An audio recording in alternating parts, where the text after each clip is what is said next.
Thank you for that really warm introduction, and thank you to everyone here for co-creating such a safe space. I get very nervous about public speaking, and the warmth that's radiating back here to me makes me comfortable to speak in ways that go beyond words, language, and intellect, and that allows me to drop it more into my heart. So, my first and foremost very, very big thank you, Manish, for welcoming me into your world and for coming into my life as a mentor and a guide.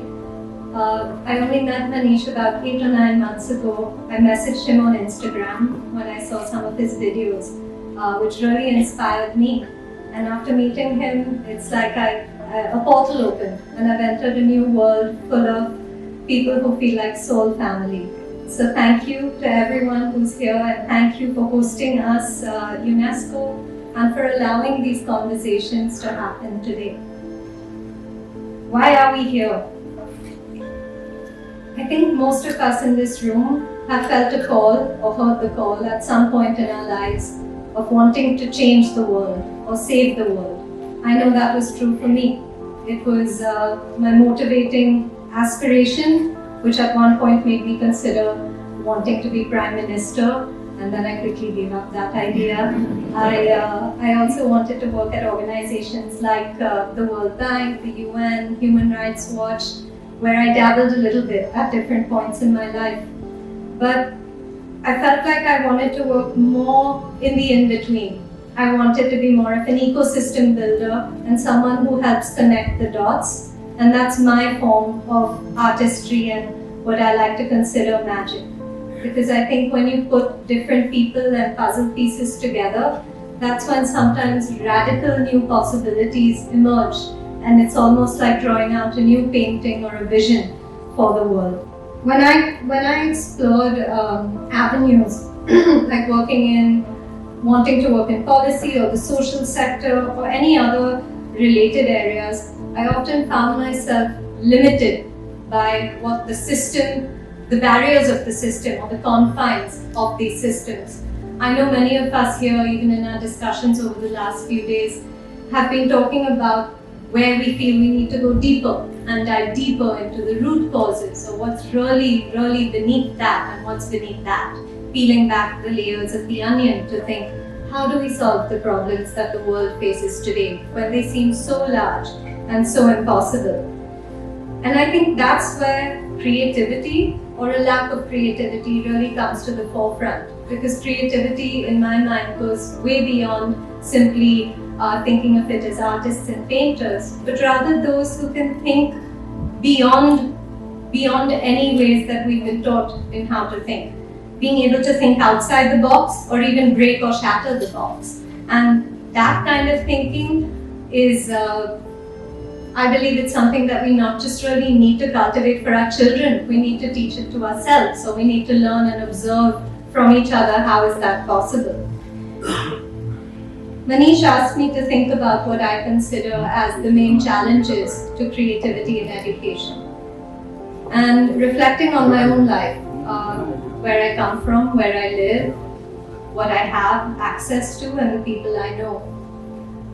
The root causes that come up for me involve the financialization of creativity, where we are limited by thinking, what place does my creativity have in an industrialized society? Or how does my creativity convert into commercial value? How do we start liberating ourselves from that challenge? I think we start to consider what do we value as society, and that's where I think culture comes in. What is it that we're aspiring towards, and when did it become about power, fame, money, consumption? What is it that really makes our hearts sing, and why are we all bound by these shackles of hyper-industrialization or hyper-consumerism or hyper-materialism? Where is our joy and our love for life? I know we have some challenging or sensitive topics to consider and reflect on, but I think contemplation is essential for where we are today.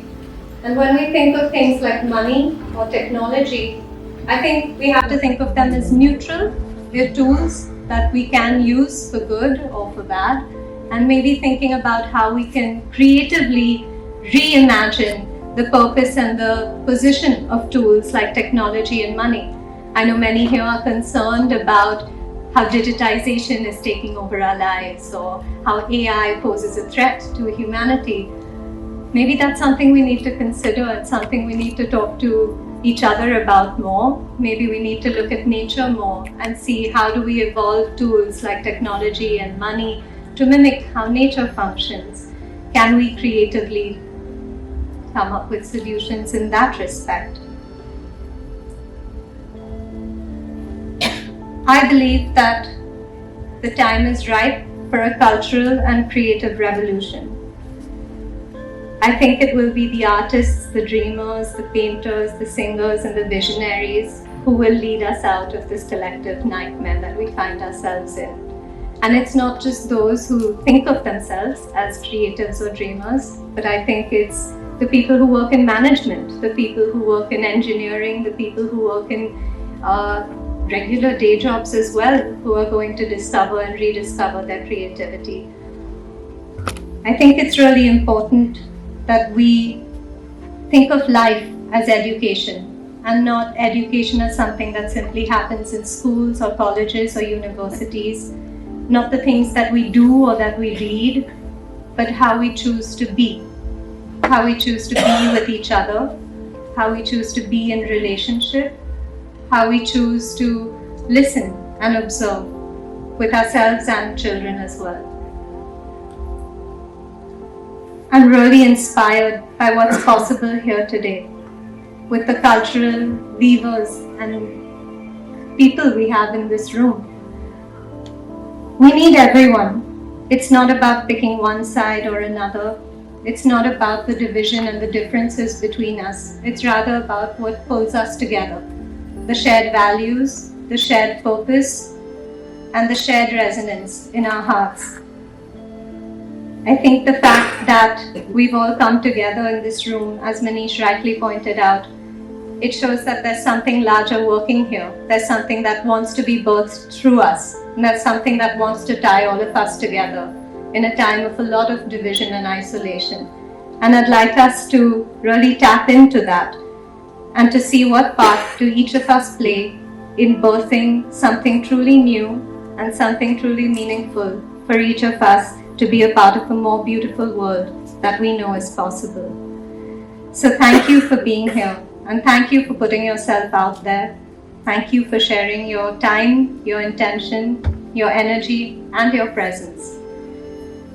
We need each of you, and as I've heard many times recently, we are the ones we've been waiting for. So please feel free to dance, to sing, to create, and speak the words that really make you dance. Thank you very much.